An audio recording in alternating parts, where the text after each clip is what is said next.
அப்ப 1920ஸ் அங்கருந்து ஆரம்பிச்சு சமாதானத்துக்கு கன்சிஸ்டென்ட்டா ஜூ சைட்ல இருந்து எவ்வளவோ இறங்கி வந்தோம். இவங்க ஒத்துக்கல. 1947ல இவங்க பிரிட்டன்.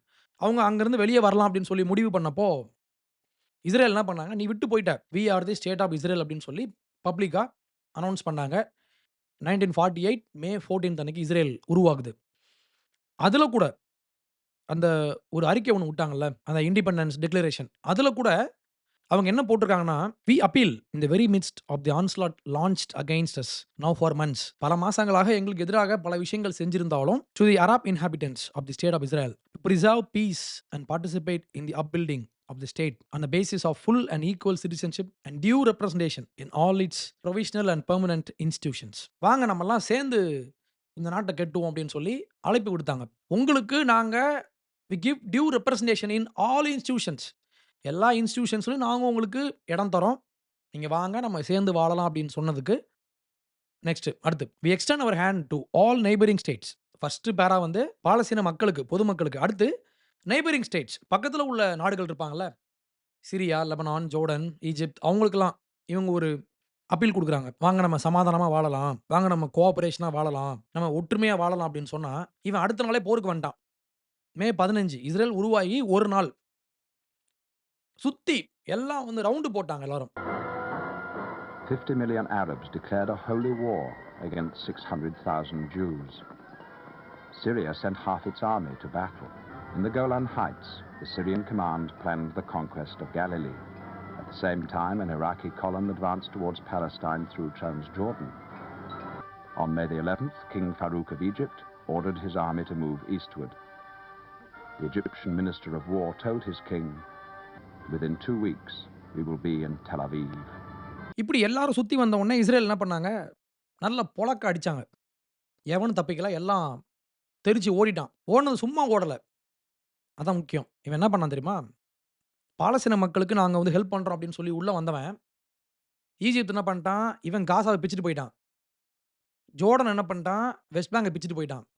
மேல கோலான் ஹைட்ஸ்ன்னு ஒரு சின்ன ஒரு பகுதி. அத வந்து சிரியா பிச்சுட்டு போயிட்டான். உதவி பண்றதுக்கு உள்ள வந்தவன், அவன் எடுத்துட்டு போயிட்டான்.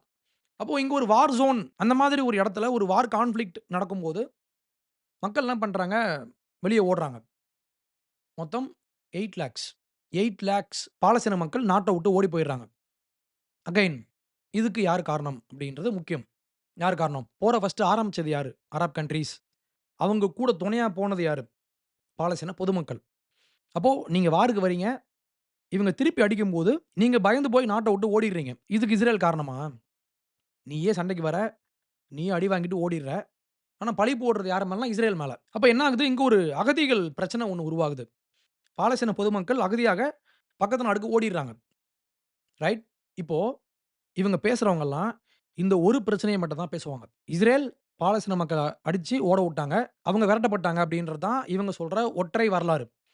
இந்த வரலாறுக்கு இன்னொரு சைடு இருக்கு. என்னன்னா, எப்படி இஸ்ரேல்ல இருந்து பாலஸ்தீன பொதுமக்கள் வெளிய ஓடுனாங்களோ, அதே மாதிரி இவன் பக்கத்துல அடி வாங்கிட்டு ஓடுனான்ல, அரப்ஸ். அவன் என்ன தெரியுமா பண்ணான்? அவனுடைய நாட்டுல, ஈஜிப்ட்ல, சிரியால, லெபனான்ல பல 100 வருஷமாக வாழ்ந்துட்டு இருந்த ஜூயிஷ் பீப்பிள். அங்க போய் குடியேறி எத்தனையோ ஆண்டுகளுக்கு முன்னால குடியேறி பல ஜெனரேஷனா அங்க வாழ்ந்துட்டு இருந்த ஜூஸ். அவங்கள விரட்டி விட்டான் வெளிய போன்னு சொல்லி. அப்ப இஸ்ரேல் என்ன பண்ணாங்கன்னா, அங்கருந்து வெளிய விரட்டப்பட்ட மக்கள் ஒரு 8,50,000 பேர். அவங்கள இஸ்ரேலுக்கு இவங்க திருப்பி எடுத்துக்கிட்டாங்க. ஆனா இந்த ஒரு முழு வரலாற எவனும் பேச மாட்டான். பாலஸ்தீன மக்கள் நாட்ட விட்டு விரட்டப்பட்டாங்க. எக்ஸ்பெல் பண்ணப்பட்டாங்கன்னு பேசுவான். டிஸ்பிளேஸ் பண்ணப்பட்டாங்க. இந்த அக்கா சொல்றாங்க. ஒரு பெரிய டிஸ்பிளேஸ்மென்ட் நடந்திருக்கு. புது இஸ்ரேல் ஃபார்ம் ஆகும்போது நடந்த அந்த ஒரு பெரிய டிஸ்பிளேஸ்மென்ட். அப்ப அங்கருந்து இங்க விரட்டப்பட்டவங்க 1948 வார் பத்தியும், இந்த ரெஃப்யூஜி பிரச்சனை பத்தியும் விரிவா ஒருத்தர் பேசியிருப்பார். எஃப்ராயிம் கார்ஷ் அப்படின்ற ஒரு ஹிஸ்டோரியன். அவர் ஒரு புக் ஒண்ணு எழுதியிருப்பார். பாலஸ்டைன் பெட்ரைட் அப்படின்னு சொல்லி. அது நீங்க ஒவ்வொருத்தரும் படிக்கணும். நீங்க படிச்சீங்கன்னா, எப்படி அரப் கன்ட்ரீஸ் உள்ள வந்தாங்க? உள்ள வந்தவங்க என்ன சொன்னாங்க அப்படின்னா, பாலஸ்தீன பொதுமக்கள் கிட்ட, "நீங்க வெளிய இப்ப போங்க. நாங்க இஸ்ரேல அழிச்சிட்டு திருப்பி நாங்க உங்கள உள்ள சேர்த்துக்கிறோம்." பொதுமக்கள் கிட்ட ஒரு ப்ராமிஸ குடுத்து உள்ள வந்தவன் தான் அரப் கன்ட்ரீஸ். லாஸ்ட்டா என்ன ஆச்சு? அவனே ஓடிட்டான். ஓடுனது மட்டும் இல்லாம, இங்க பாதிய பிச்சுட்டு போயிட்டான். இங்க இருந்து பாதி இடத்த அவன் எடுத்துட்டு போயிட்டான். அப்போ இந்த பிரச்சனைக்கு யார் காரணம்? என்ன ரிவ்யூவர் இந்த புக்கையும் சேர்த்து படிங்க.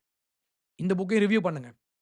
Palestine betrayed. அப்போ ஒரு ரெஃப்யூஜி கிரைசிஸ் நடக்குது அப்டின்னா, இவங்க பேசுறது நக்பா மட்டும் தான். அகைன் நான் உங்கள கேட்கிறேன். நெறைய பேருக்கு இந்த விஷயம் தெரியாது. 1948ல இருந்து 1970ஸ் வரைக்குமே அரப் நாடுகள்ல இருந்து ஜூஸ் வந்து வெளிய விரட்டப்பட்டாங்க. இது யாருக்கும் தெரியாது. ஏன்னா யாரும் பேச மாட்டீங்க.